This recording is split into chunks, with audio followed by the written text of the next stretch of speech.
이것이 나의 간증이요 이것이 나의 찬송일세 나 사는 동안 끊임없이 구주를 찬송하리로다.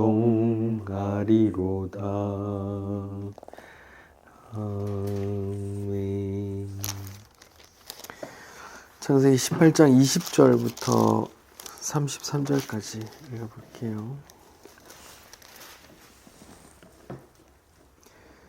창세기 18장 20절부터 33절까지 같이 읽으시죠. 시작. 여호와께서 또 이르시되 소돔과 고모라에 대한 부르짖음이 크고 그 죄악이 심히 무거우니 내가 이제 내려가서 그 모든 행한 것이 과연 내게 들린 부르짖음과 같은지 그렇지 않은지 내가 보고 알려하노라. 그 사람들이 거기서 떠나 소돔으로 향하여 가고 아브라함은 여호와 앞에 그대로 섰더니 아브라함이 가까이 나아가 이르되 주께서 의인을 악인과 함께 멸하려 하시나이까?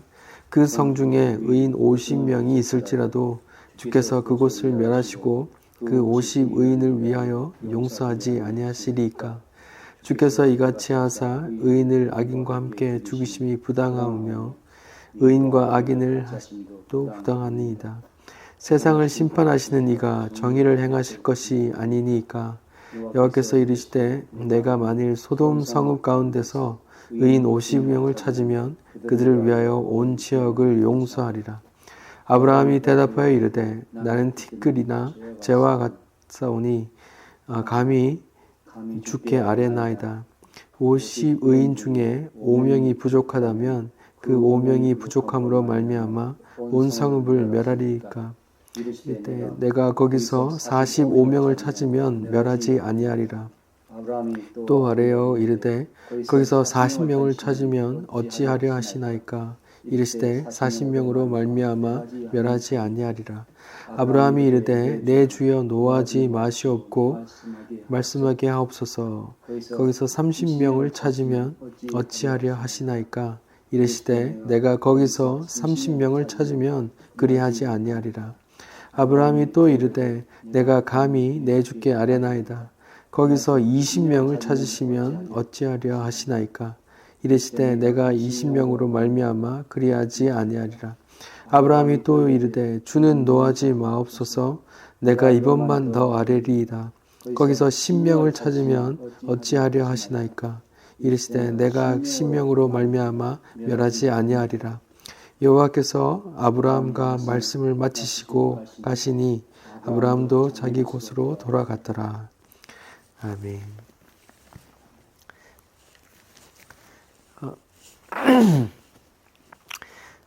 오늘 본문은 하나님께서 소돔과 고모라를 심판하려고 하실 때 아브라함이 의인의 구원을 위해 기도하는 내용입니다.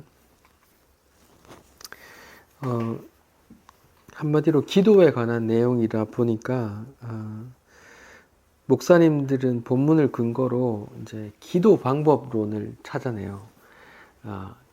하나님께 기도하려면 이렇게 하십시오. 이렇게 해야 하나님께서 더 들어주십니다. 이렇게 말이죠.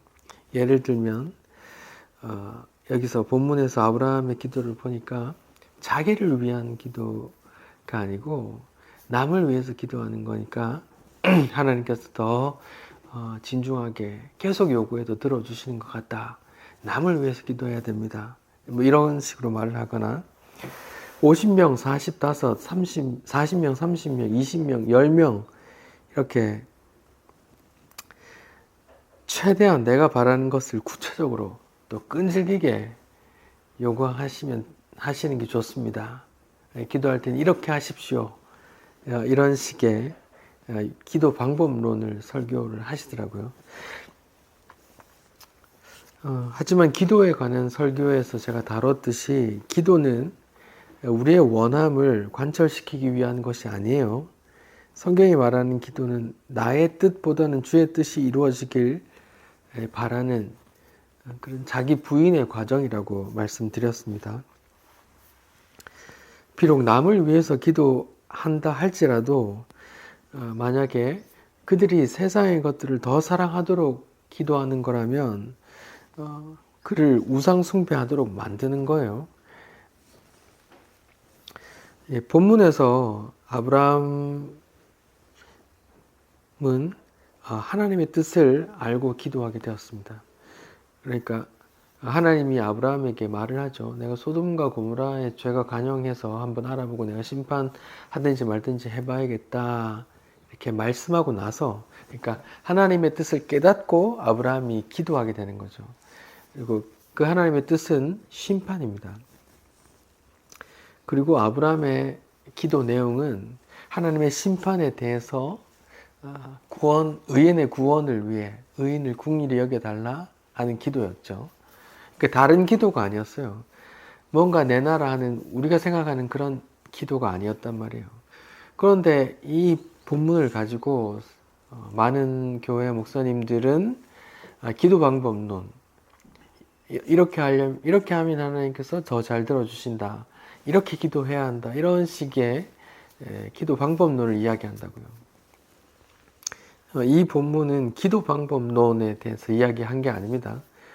그건 뒤에 따로 있잖아요. 예수님께서 너희는 이렇게 기도하라 하고 주기도문을 가르쳐 주시잖아요.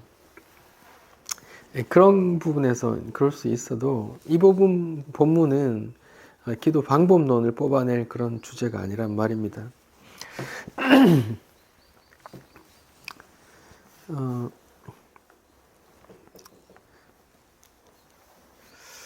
그래서 본문 18장 20절, 21절 제가 읽어볼게요. 여호와께서 또 이르시되 소돔과 고모라에 대한 부르짖음이 크고 그 죄악이 심히 무거우니 내가 이제 내려가서 그 모든 행한 것이 과연 내게 부르짖음과 같은지 그렇지 않은지 내가 보고 알려하노라. 내가 심판해야 되겠다 이런 말씀이에요. 하나님의 뜻은 소돔과 고모라를 심판하겠다 이런 뜻이에요. 그리고 거기에 있는 의인, 그러니까 의인의 구원을 위해 기도하는 거예요. 본문을 보면 마치 하나님과 아브라함이 친구처럼 주거니 받거니 하는 것처럼 보여요. 50명, 의인 50명 있으면 심판하지 말아주세요. 45명, 40명, 30명, 20명, 10명 이렇게 계속 서로 주고받거니 한다고요. 아브라함이 요구하고 하나님은 그렇게 용인해 주시죠. 너그러이. 그러니까 내 것을 내놔라는 기도가 아니에요. 그 의인을 구원해 달라. 의인을 하나님의 심판 가운데 당신이 택한 백성들을 구원해 달라. 이런 기도란 말입니다. 세상 것을 내놓으라는 그런 요구가 아니란 말이에요.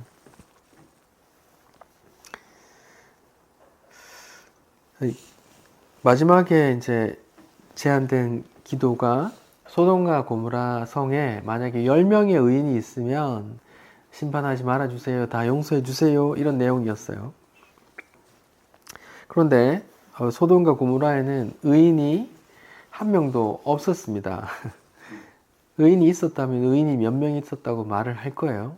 계속 50, 45, 30, 20, 10 이렇게 계속 숫자가 나왔기 때문에 만약에 소돔과 고모라 성에 의인이 있었다면 의인이 몇 명 있었다. 그래서 심판한다 안 한다. 내용이 나왔을 텐데 한 명도 없는 거예요. 그러니까 하나님이 심판을 하시는 거예요. 그런데 하나님께서 심판 가운데 롯을 건져주세요. 그러면 롯은 의인 아닌가? 그 한 명 있었는 거야? 아니면 그 가족? 이렇게 이제 물을 수 있잖아요. 성경은 이렇게 말해요. 창세기 19장 29절 한번 볼까요? 19장 29절.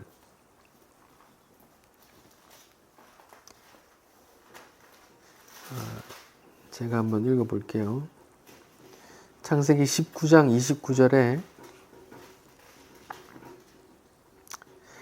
하나님이 그 지역의 성을 멸하실 때, 곧 롯이 거주하는 성을 엎으실 때에 하나님이 아브라함을 생각하사 롯을 그 엎으시는 중에 내보내셨더라 이렇게 말해요. 그러니까 하나님께서 롯을 구원하셨다는 이야기인데 롯이 의인이라서 구원했다는 얘기가 아니죠. 누구를 보고 구원해 줬다 그래요? 아브라함을 보고 구원해 줬다고 얘기하는 거예요. 그러니까 소돔과 고모라 성에 10명커녕 한 명도 의인이 없는 거예요. 하나님께서 지금 이 땅에 심판으로 오실 때도 마찬가지예요. 이 땅에는 의인이 없어요. 하나님 보시기에 의인은 없단 말이에요. 그게 성경이 말하는 바예요. 그런데 구원받는 백성이 있죠. 그들은 왜 구원받아요? 어떤 다른 요인이 있는 거예요. 오늘 본문이 아브라함을 보고 롯을 구원하듯이 하나님께서 이 땅에 지금 심판으로 오실 때에 오신다면 우리가 의인이라서 구원받는 게 아니라 누구 때문에 구원을 받는 그런 이야기가 담겨 있단 말이에요. 우리가 누구 때문에 구원받을까요? 예수님 때문에 구원받죠. 사실은 그런 이야기가 담겨 있는 거예요. 롯은 아름답고 풍족한 소돔과 고모라 성을 선택해서 찾아갔어요.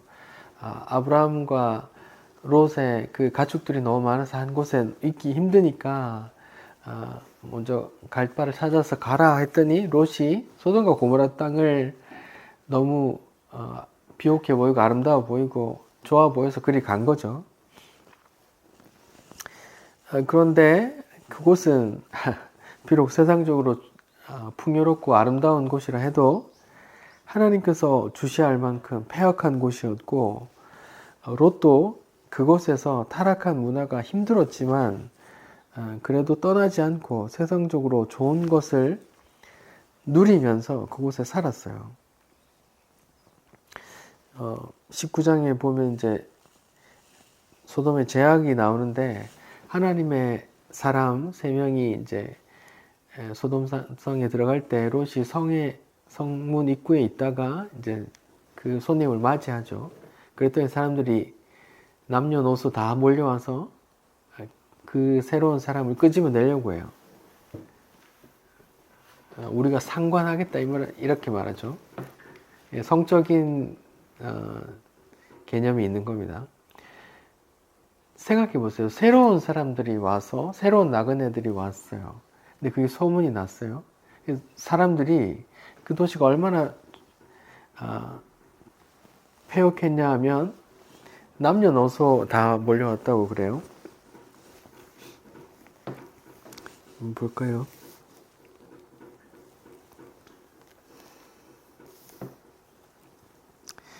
(19장 4절을) 보니까 그들이 눕기 전에 그 성사람 곧 소돔 백성들이 노소, 그러니까 나이 많고 적음을 막론하고 원근에서 다 모여왔다 그래요. 재밌죠? 소돔 사람들이 나이가 적든 많든 멀리 있든 가까이 있든, 그러니까 말하자면 남녀노소 다 왔단 말이에요. 다 몰려와서 새로운 사람하고 성관계를 하려고 시도하는 거예요. 그러니까 그 말은 뭐예요? 그럼 지금 있는 사람들, 이 소돔 땅 안에 있는 사람들은 다 어떻게 됐어요? 다 그렇게 관계해봐서 재미없다는 거죠. 그러니까 새로운 사람이 왔을 때 지금 그렇게 관계하려고 몰려왔다는 정도니까 이 땅이 얼마나 폐역한 땅이 있었어요. 그런 땅에 롯도 또 롯의 딸들도 또 그 사위들도 같이 살았단 말이에요. 제대로 된 성도라면 어떻게 해요? 그곳을 빠져나와야죠. 거기서 어떻게 살아요? 나올 수밖에 없는데 하필 그런 건 또 안 좋지만 또 누릴 건 많았단 말이에요. 롯은 그렇게, 또 롯의 가족은 그렇게 의인이 될 수 없는 사람들이었던 거예요.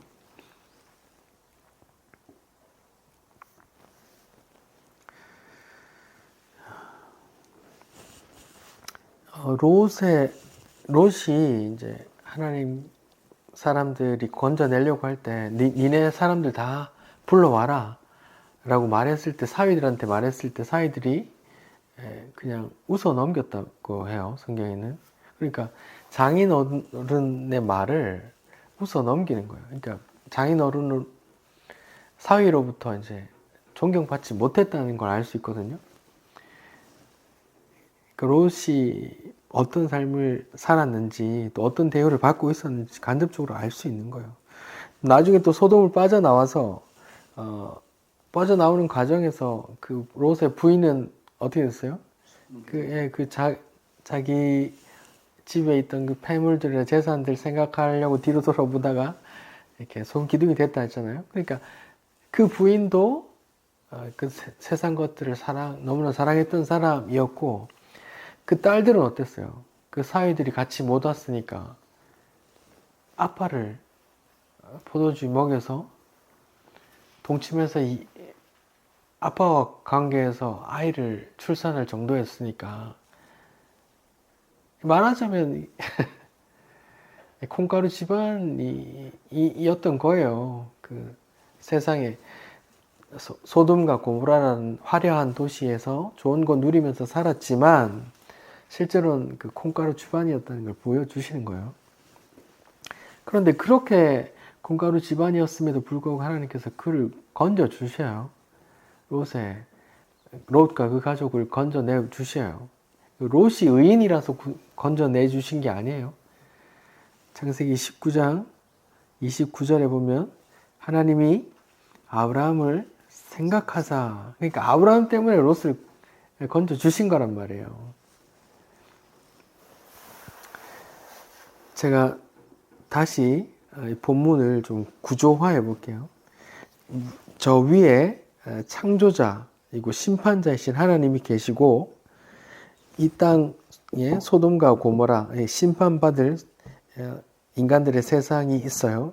근데 그 가운데서 하나님의 진노가 심판이 떨어지려고 하는 그 가운데에 아브라함이 서서 하나님의 심판을 잠깐 막아서고 의인을 구원해 달라 기도하는 거란 말입니다. 하나님과 죄인 사이에 서서 하나님의 긍휼을 베풀어 달라, 의인의 구원을 위해 기도하는 그런 그림이란 말이에요. 하나님과 사람 사이에서 의인을 구원하는 그런 이야기. 여러분은 누군가 떠오르지 않으세요? 하나님과 죄인 사이에서 구원을 위해 기도하는. 예, 맞아요. 이 본문, 아브라함의 기도 본문, 창세기 18장 그 후반부에 그 아브라함의 기도하는 내용조차도 우리가 이 땅을 살면서 어떻게 기도해야지 하나님께서 다 들어주시는가라는 기도 방법론을 뽑아낼 이야기가 아니란 말입니다.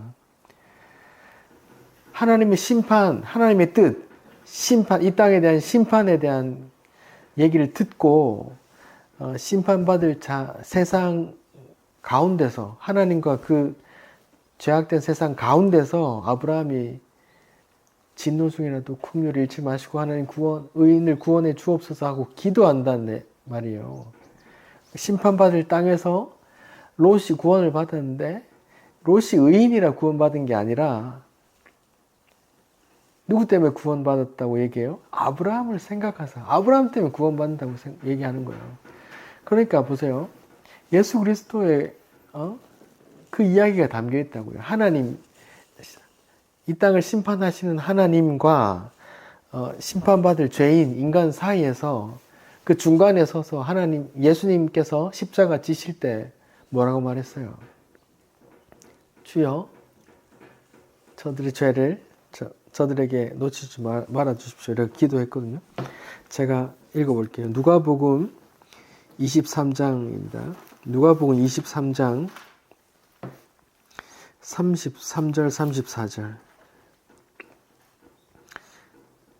누가복음 23장 33절 34절 제가 읽어볼게요.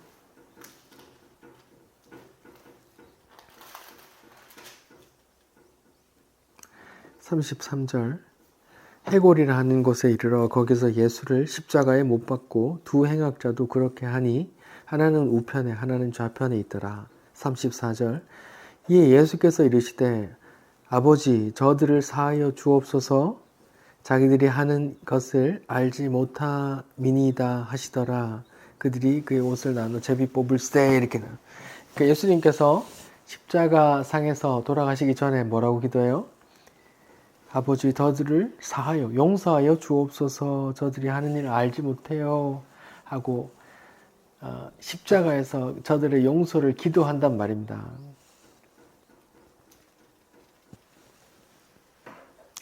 아브라함은 지금 창세기 18장에서 아브라함은 지금 약 2000년 후에 오실 그 중보자 예수님의 모형으로 지금 이런 기도를 하고 있단 말입니다.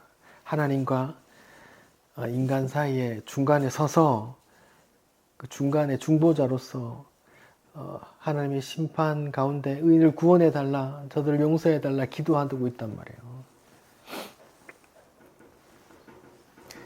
그러니까 중보자 대신 예수 그리스도의 모형을 그리고 있는 거예요. 이 이야기도. 중보자라는 한자는 둘 사이에서 화해시키는 사람을 가리켜요. 비슷한 말로는 중재자, 중재한다는 그런 의미가 있어요. 중재자가 있어요. 비슷한 말로는.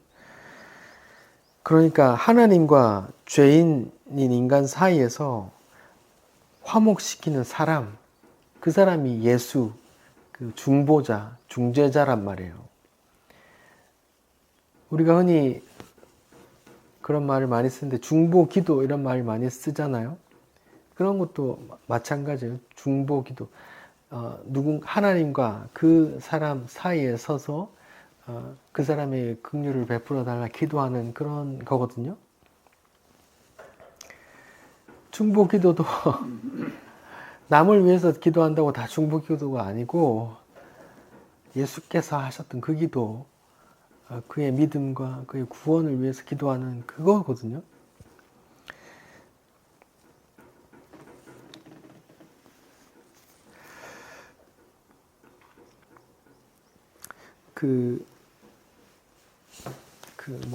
사형리라고 아세요? 전도용지, 사형리 모르세요? 한때 이제 되게 전 세계적으로 되게 유명한 전도 용지가 있어요. 사형리라고 해서 조그만 소책자처럼 있는데 거기에 보면 이런 그림이 있어요. 하나님과 인간 사이에 절벽이 있는데 그것을 다리로 연결해서 하늘 천국으로 가는, 그런데 그 다리가 누구냐? 예수 그리스도다. 예수 믿어야 된다. 이렇게 이제 좀 요약해서 전도하는 그 사형리 복음서가 있는데, 그게 잘 표현되어 있어요. 하나님과 죄인 사이에서 하나님과 인간, 죄인은 원수거든요. 하나님의 진노가 떨어져야 될 원수인데 그 중간에서 중보하는 사람, 중재자가 있단 말이에요. 그 사람이 바로 중보자 대신 예수 그리스도란 말이에요. 예수 그리스도께서 이자들의 죄를 대신 짊어지고 대신 하나님의 진노를 대신 받아 이들을 구원하는 그 중재자란 말입니다. 하나님과 죄인을 화목케 하는 그 중재자. 예수 그리스도의 이름의 뜻이 뭐예요? 이는 그가 자기 백성을 저들의 죄에서 구원할 자이심이라. 예수님께서 태어날 때 하늘엔 영광, 땅에는 하나님께서 기뻐하는 자들 중에 평화로다. 평안, 에이레네죠. 그러니까 화목해 한단 말이에요. 화목해. 하나님과 인간 사이에서 예수님이 그 누군가들을 하나님과 화목하게 해서 하나님의 심판을 면하게 해주는 그런 예수 그리스도를 중보자라고 한단 말이에요. 하나님과 인간 사이에서 중간에서 화목해 하는 중보자 예수 그리스도란 말이에요.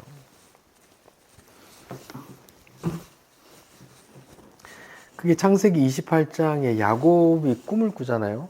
이제 장자의 축복을 받고 나서 이제 하란으로 이삭이 야곱을 이렇게 떠나 보내잖아요. 그 외삼촌 집으로. 라반의 집으로 보내는데 그 가는 길에 돌 베고 잘 때 꿈을 꾸잖아요. 하늘까지 닿은 사다리가 보이는데 그 사다리로부터 하나님의 사람이 오르락 내리락 하는 그 꿈을 꾼단 말이에요.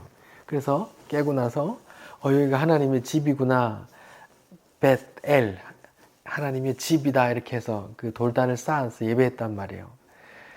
그 꿈에 나오는 그 그림, 하늘과 땅을 연결한 그 사다리, 그분이 바로 예수 그리스도란 말이에요. 요한복음 1장에 나다나엘에게 또 그런 말씀을 하시잖아요. 내가 너를 포도나무 아래에서 봤다고 하니까 놀라지 마라. 내 더 큰 일을 보여줄 거야. 하늘이 열리고 하늘과 거기서 하나님의 사람들이 인자를 통해서 오르락 내리락 하는 걸 볼 거야, 이렇게 말했잖아요. 그게 다 중보자 대신 예수 그리스도를 의미하는 거거든요. 하나님과 인간을 서로 연결하는 사다리, 그 중보자라고 오늘 본문에서 말하고 있는 거죠.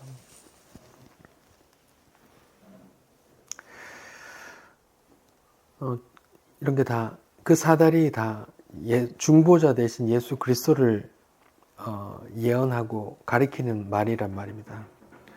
그 외에도 성경에서 그리스도의 삼중직이라고 하면 제사장, 왕, 선지자, 이렇게 세 가지 직분이 있어요. 이거 다 임명받을 때 기름 부음을 받아서 이렇게 임명받거든요.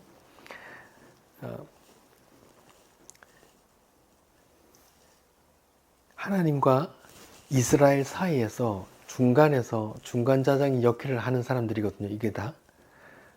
생각해 볼까요? 제사장은 뭐 하는 사람이에요?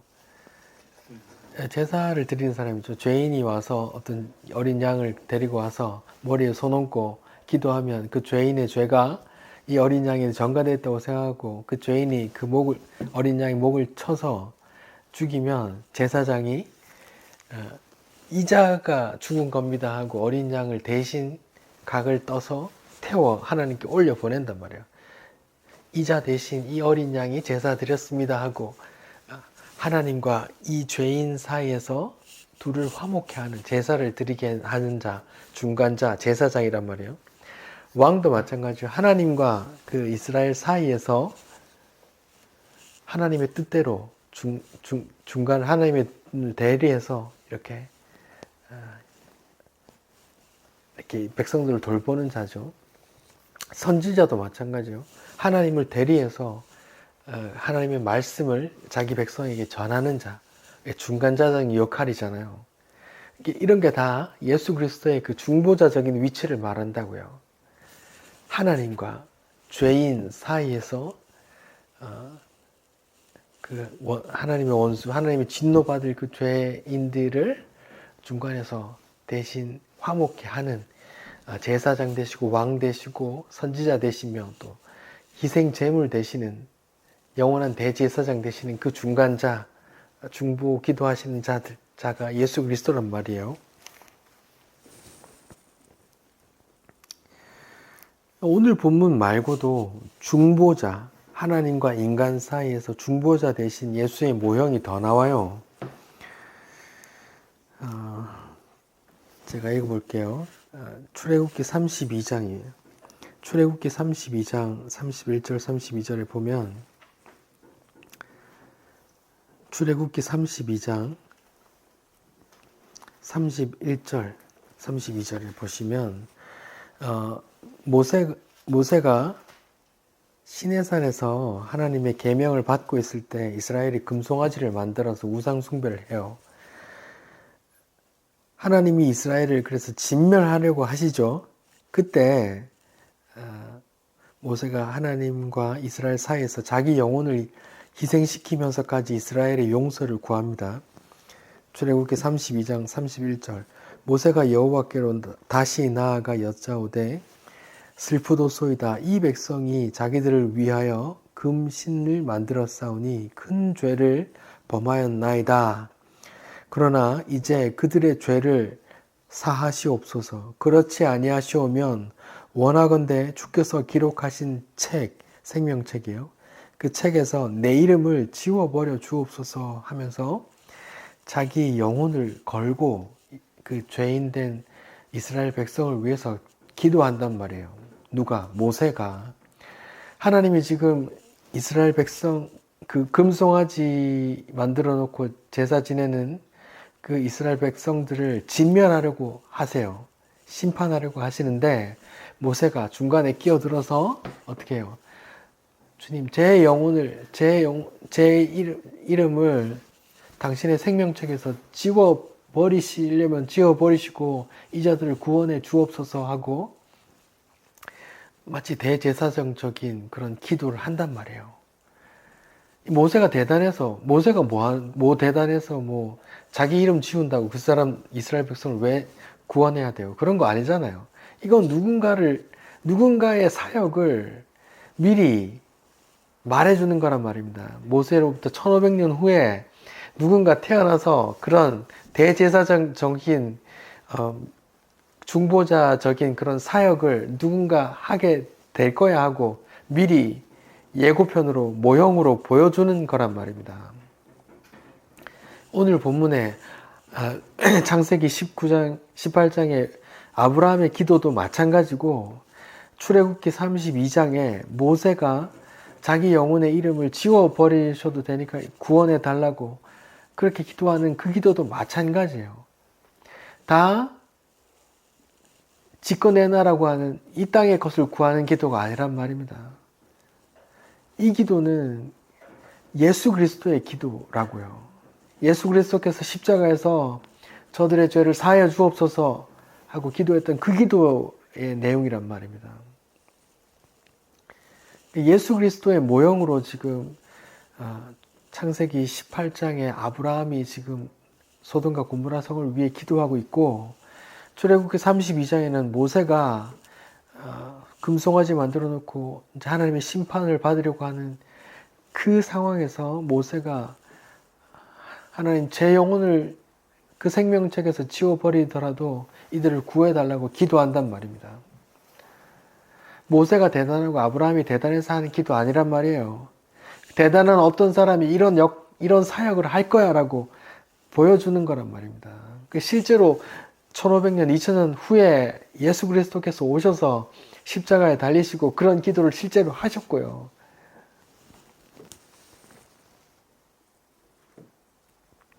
이런 모습은 또 구약에만 나오는 것도 아니에요.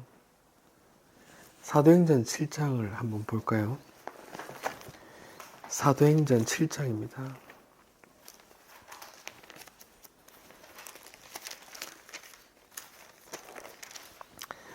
7장 60절이요. 스데반 집사가 돌에 맞아 죽으면서 주님이 십자가에서 했던 중보자의 기도를 하고 있어요. 읽어볼게요. 사도행전 7장 60절. 무릎 꿇고 크게 불러 이르되 주여 이 죄를 그들에게 돌리지 마옵소서 이 말을 하고 자니라 죽었다고 말해요. 지금 신약에서도 스데반이라는 집사가 돌 맞아 죽는데 자기를 돌 던져 죽이는 그 사람들의 용서를 구하면서 기도한단 말이에요. 이것도 다 중보자적인 기도란 말이에요. 그러면 구약의 모형들, 예수님께서 오시기 전에 그래 모형들이야, 미리 예고편이야, 예수 그리스도의 사역을 그래 미리 예고해 주셨어, 예언해 주셨어, 그래 좋아. 근데 사도행전 7장의 스데반은 뭐야? 예수님이 그 구약에서 예언되었던 그 실체가 오셔서 십자가 지시고 부활 승천하셨는데 그건 또 왜 또 똑같이 그걸 또 왜 반복하지? 이렇게 질문할 수 있는데 그건 바로 성령이 임했기 때문에요. 성령, 곧 주의 영이죠. 주의 영이 성도들에게 임했기 때문에요. 중보자 대신 예수 그리스도의 영이 임한 성도에게 주의 그 기도가 똑같이 나오게 된단 말이에요. 다시요.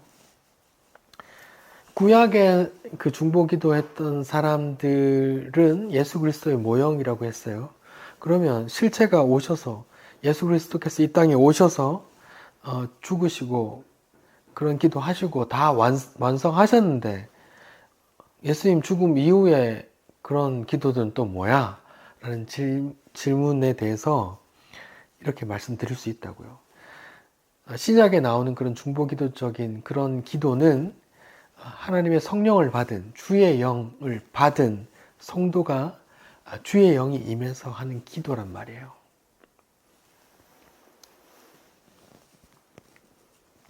성도는 주의 성령을 받았다고 하잖아요. 그렇죠? 또 성도는 뭐예요? 주님을 머리로 한 주의 몸이라고 하잖아요. 그러면 내 머리가 잘려지고 주의 영이 내 영으로 들어와서 주인 행사하는 걸 성도라 그래요. 그걸 다른 말로 자기가 부인된다고도 말하고 또 다른 표현은 새로운 피조물이라고 말하는데 그런 성도에게 예수 그리스도께서 했던 그 기도가 성도의 삶 속에 나온단 말입니다. 이 땅의 것 하나님 저 인간 불쌍하니까 이 땅의 것들 좀 주세요. 이런 기도가 아니라 그런 기도도 필요하죠. 일용할 양식을 왜 기도하라고 하셨으니까. 근데 예수 그리스도의 중보자적인 기도는 그런 게 아니라고요. 주여 하나님의 심판이 임하는데 저들을 구원해 주십시오. 저는 저들이 구원받은 백성인지 아닌지 모르지만 주께서 그런 마음을 주셨으니 주님 제가 기도합니다. 주님 저들을 하나님의 그 뜨거운 심판에서 건져 주옵소서. 주님 저들은 지금 하나님의 심판도 모르고 구원도 모릅니다. 주님 저들을 불쌍히 여겨 주옵소서, 긍휼을 여겨 주옵소서 하고 기도한단 말이에요.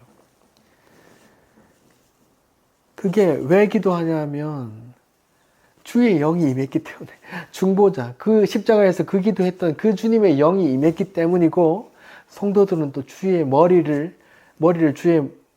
주님으로 한 주의 몸이기 때문에 또 주님께서 했던 그 기도를 성도가, 교회가 그렇게 기도하게 된단 말입니다. 그러면 이런 오해가 생길 수 있어요. 우리가 기도하면 다 구원받나? 이런 오해가 생길 수 있잖아요. 근데 이런 오해가 생길 수 없어요. 왜요?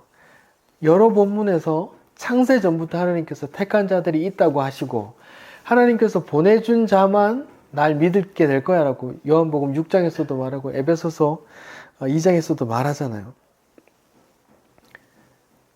그러니까 창세전에 택한 자들 하나님 구원해 주옵소서 이렇게 기도하는 거예요. 우리는 모르죠. 그가 창세전에 택함 받았는지 안 받았는지 모르지만 주의 영이 임하여 주의 마음으로 그들을 불쌍히 여겨 주옵소서 하고 기도하게 된단 말이에요.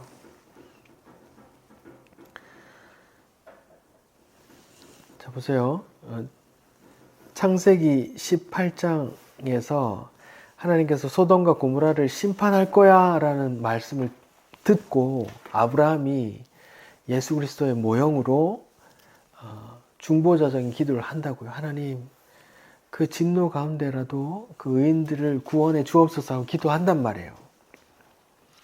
그럼 성령 받은 성도들도 오늘날 그런 기도를 한다고 그랬는데 그러면 똑같이 하나님의 심판이 임한다는 말씀이 있었습니까? 어때요? 예, 있습니다.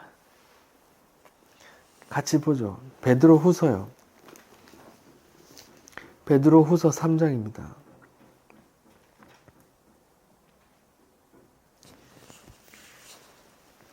베드로후서 3장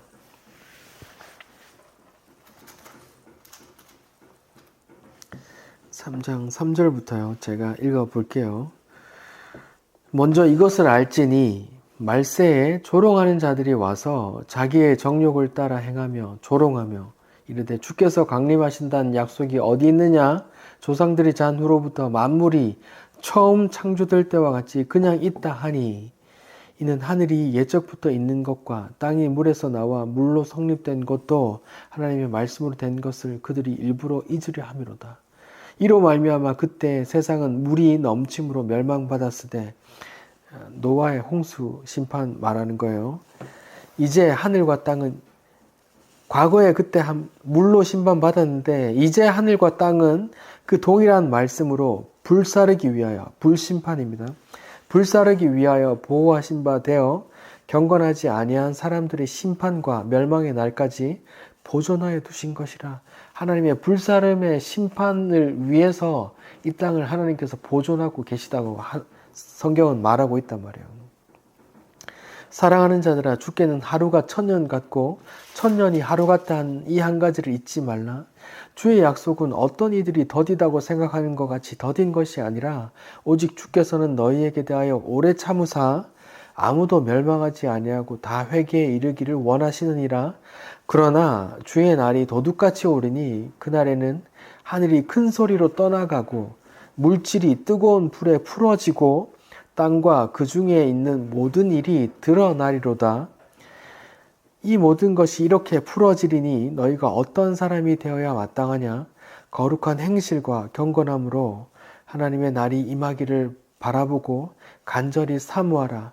그날에 하늘이 불에 타서 풀어지고 물질이 뜨거운 불에 녹아지려니와 우리는 그의 약속대로 의가 있는 곳인 새하늘과 새 땅을 바라보도다. 이렇게 있다고요.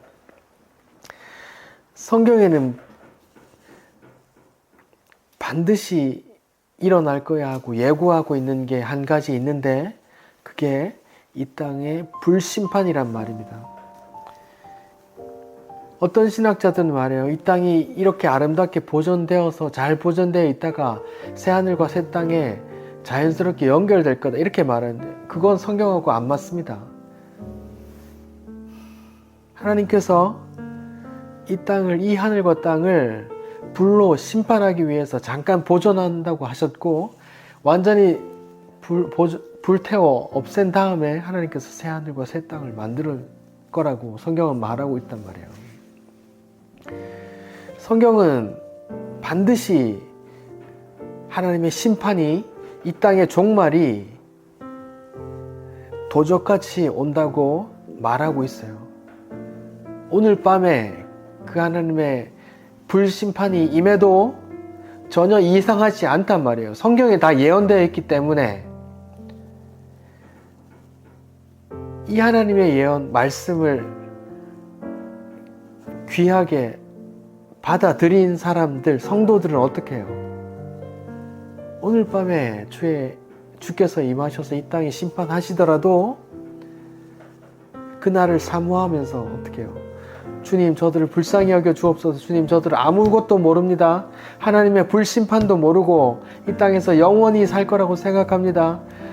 자기 그 아들의 아들까지 대대로 잘 먹고 잘 살 거라고 생각합니다. 주님, 저들 불쌍히 여겨 주옵소서. 아무것도 모릅니다. 죄인입니다. 긍휼을 잃지 마옵소서. 하나님, 진노 중에라도 긍휼을 잃지 마옵소서 하고 중보자적인 기도를 하게 돼 있단 말이에요. 주의 영이 임했기 때문에.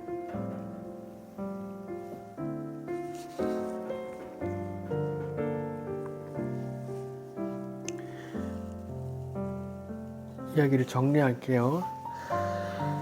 창세기 18장에 아브라함이 하나님께서 소돔과 고모라를 심판하신다는 그 말씀을 듣고 소돔과 고모라의 의원들의 구원을 위해서 기도하는데 그 내용들은 우리로 하여금 기도의 방법론을 교육하기 위해 써 있는 게 아니란 말이에요. 1900년, 2000년 후에 오실 예수 그리스도 그 메시아의 중보자 사역을 이렇게 모형으로 예고편으로 미리 보여주고 있단 말입니다. 누군가 오셔서 이런 중간자적인 중보자 역할을 할 거야 라고 말해요. 출애굽기 32장의 모세의 기도도 마찬가지예요. 금송아지 만들어 놓고 우상 숭배하는 이스라엘 백성들 하나님께서 진멸하려고 할 때 그 중간에 서서 하나님, 내 이름이 그 생명책에서 지워진다 할지라도 주여 저들을 용서해 주옵소서 하고 모세가 기도하는데, 그것은 모세가 뭐 대단한 사람이라서 그렇게 기도하는 게 아니란 말이에요. 약 1500년 후에 예수께서 오셔서 그 구원자가 그러한 메시아적인 중보자적인 그런 기도를 할 거야 라고 보여주는 거란 말입니다. 그 메시아가 오셔서 자기가 십자가를 지고 스올까지 내려가셨다가 하나님께서 살려 올리시고 그 이름을 존귀케 하시고 그로 인해 그 택한 백성들을 구원하시는 그 이야기, 그 복음을 담아 놓고 있단 말입니다.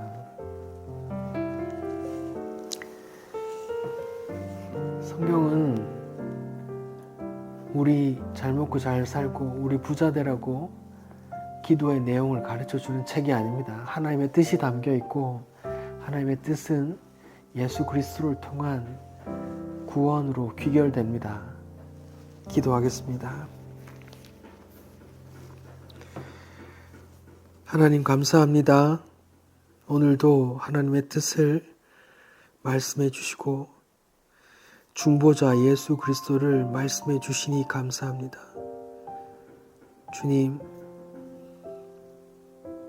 우리도 성도라면, 주의 영을 받은 성도라면 이 땅의 심판을 기억하면서 심판받을 자들을 불쌍히 여기며 주여 저들을 긍휼히 여겨 주옵소서. 하나님 진노 중에라도 긍휼을 잃지 마옵소서. 기도하는 자들 되게 도와주옵소서. 예수 그리스도 이름으로 기도드립니다. 아멘.